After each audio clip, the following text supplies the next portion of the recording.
All right, welcome back to Onebar and Lupagus show. I'm Onebar, and I am with the handsome Lupagus. And there's a lot of little nuggets going out there in the last couple of days that we got a little catching up on to do.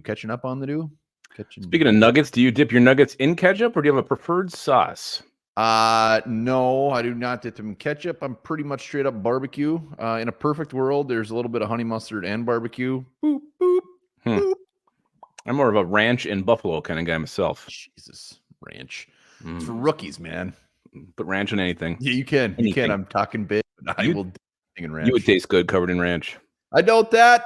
Hit that sub button. Let's get to 12,000 subs. We'll be live tomorrow night, horned up. Plenty to talk about, but let's dive into these nuggets. And unless the tornado takes us out. Yeah, some depending where you're at in Minnesota tonight, we could just be demolished live here, even though it's not live. Let's go. Sam Darnold. Kevin O'Connell says Sam Darnold will be QB1 come training camp. No big surprise, but he did come out and say it. It's like, hey, he's the guy. He had a great camp. He said where he's at in his career, it just makes sense. He didn't say anything much more past that. Yep. Fully expect to hear this. This is exactly how the script's going to go. It's going to go that way all the way until it may go that way till the season. Who knows? Sam Darnold definitely can win this job, should win this job. Will he do it? Remains to be seen. But I also watched that video of him going around with Gabe Henderson in the golf cart. Darnold's kind of a cool dude. I like him. Warming up to him.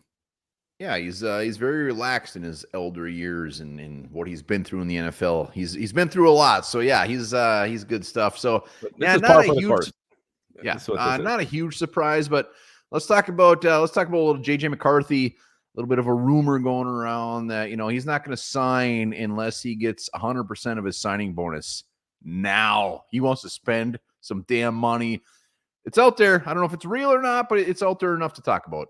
Well, I saw something too, like this is common, like the rookies get like a lump sum, so that has to be figured out. But I mean, it's not common for the Vikings. No, because they haven't had a first-round rookie before, so this is new territory for them. I don't know. I mean, he's already said he's going to be at the facility every single day in the offseason. He doesn't plan to leave, go anywhere, so I don't think there's anything really to this. I'm sure he does want to get paid a big chunk up front, and I know there's not as much wiggle room as used to be when it comes to rookie contracts, so this doesn't concern me at all. Well, this is the wiggle room. When it comes to what they're getting paid, that's usually pretty much set. But like this is where it starts to get a little bit sticky as far as the signing bonuses, whatever. I'm not concern level 1 to 10. I'm at like a 2. No concern. McCarthy's doing all the right things. He's saying all the right things. He's not going to be a dude that all of a sudden just like holds out for something weird. So no, it seems completely against his character. Give him the signing bonus up front. Who gives a shit? Other JJ McCarthy, he's got a locker mate. He's got a guy right next to him. And that is one of the best receivers ever to play football. He's next to Justin Jefferson. Yeah, I think he said he threw one pass to Justin Jefferson in OTAs, but now he's got a locker next to him. Get these guys to know each other, get to be best friends on and off the field. Just build that connection to the point where you're you know where the other guy's going to be. You know where he likes the ball. You know what you know what's in his locker. He can see the trophies we sent him last year for stud of the week. So JJ may get jealous of those, want him himself, maybe create some extra drive, just being that locker neighbor. Side note, my locker neighbor in high school was Munda. Yeah, you were in the special area of the school. There's no doubt about that. Alphabetical. I don't care if they're best friends or not, but at least they're just, getting to know each other. Very smart move by the Vikings. It is. Staff there to put him next to him, and kind of an obvious move. But yeah, and you already said it. JJ McCarthy, he's sticking around. He's not going anywhere. He's going to be a TCO, and he said he's traveled enough this spring. That's what he said. He's traveled enough. Yep. He's sticking around. He's doing all the right things, and it's easy to say, "Oh, that's what he should be doing." Blah blah blah. Not a lot of people do that.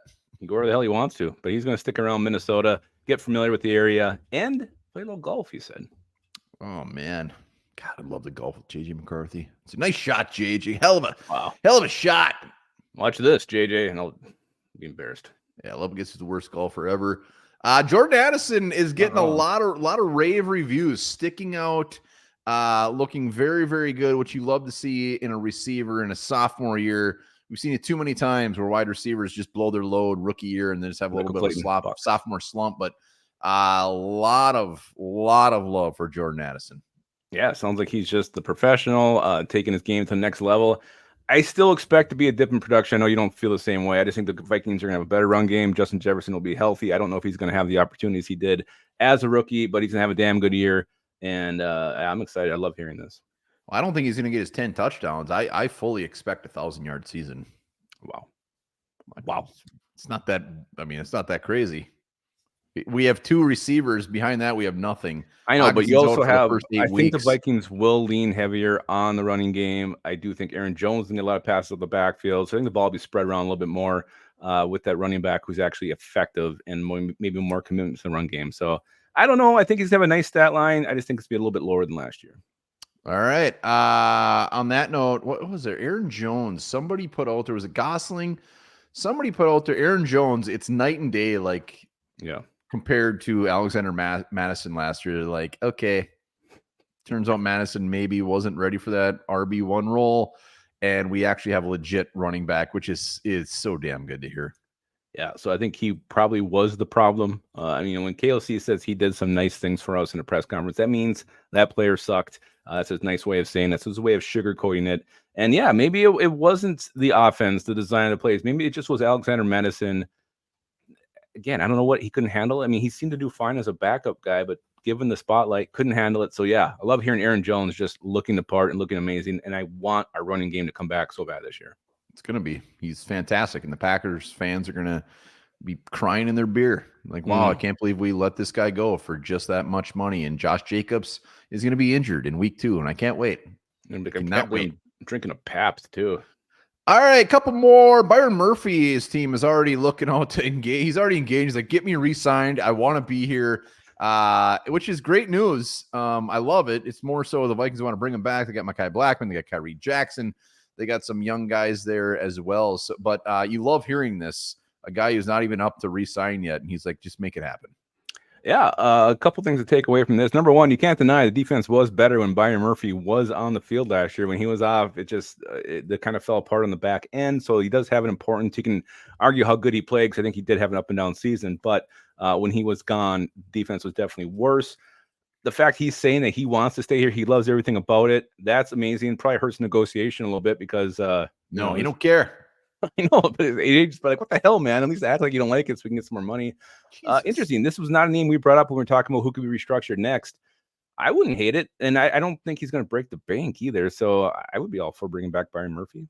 No, absolutely. His first year was fantastic. I mean, you got to look at who he's out there with too as well. I mean, Byron Murphy. I think this year a lot of Vikings fans will be like, "Holy shit, fantastic signing." He's going to have a little better crew in that secondary this year. I agree. Reisner, we talked Reisner. Reisner's not only competing for that left guard spot, but Kevin O'Connell said both spots he's competing for. So Ed Ingram, little shot to the dick there, like pull it together, man. Dalton Reisner's ready. Hey, it's fine. Competition's great. Reisner can play both spots. Again, you want to get as many reps at the spot you're going to be in as possible. I mean, he can take a lot of left guard reps, and all of a sudden he's the starting right guard. I don't know how that's going to work, but hey, you're the guy who says Dalton Reisner can play anywhere. He can go in a pinch. I mean, if you get like multiple injuries in a game, hey, go be left tackle, Dalton, and he'll do it. Yeah, it's interesting. I like this. Competition is great. You want your players to get better. No one needs to feel complacent and just kind of go about their motions and go about just go through the routine every day. I like to be pushed, and I think Ed Ingram lighting a fire in his ass isn't going to hurt, and making Blake Brandel earn that job isn't going to hurt. Oh, that's the first time you said Brandel. So yeah, Dalton Reisner. I've been trying. I've been working on it. We got one more.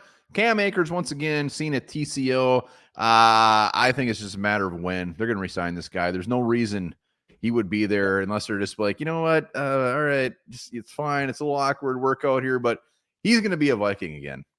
He might have been like, hey, is my Onebar Lupagus trophy there? I think I left it. Maybe that's what he's coming back for. But yeah, you're right.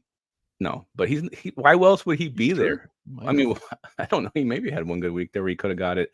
Yeah, I agree. I think this does seem like it's going to eventually happen here, probably before training camp even. And I love it because I don't think we have running back 3 on the roster, and Cam Akers gives you some veteran depth. And you can't deny he was at one point last year our best running back, which isn't high praise, but he was. Well, and if he's back and he's actually healthy, I think he's got a legit chance to be RB2. I mean, he looked fantastic when he was out there. Him and Aaron Jones, I think, would be one hell of a combo. I mean, even throw Ty Chandler in the mix. That's one hell of a 3-headed combo right there. And Cam Akers, excellent pass protection too. So he's a guy you don't take off the field. All right. Our bag is empty. Our load is on the floor. There you have it. Latest Vikings news nuggets. If you got any news and nuggets, throw them down in the comments. We'll be live tomorrow. Absolutely. And remember this, the world's oceans contain nearly 20 million tons of gold.